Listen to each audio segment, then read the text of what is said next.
Всем, друзья, привет! И в этом видео я покажу, как заменить ремень ручейковый, вот этот, на Mercedes 124. Поменяем его сейчас буквально за 1 минуту, потому что многие не знают и берут сюда, сунуть что-то, поднимает, блин, натяжитель этот.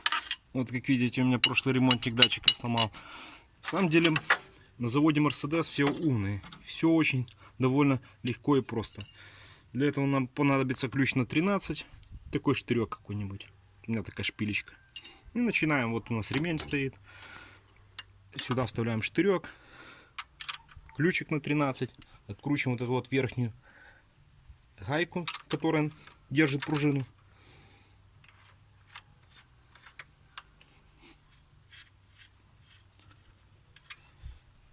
Немножко поднатягиваем штырек. Достаем болт. Опускаем наш натяжитель. Вдавили. И вот ремень снят. Как видим, все легко и просто. Заняло меньше минуты. Не надо мудохаться, мучиться.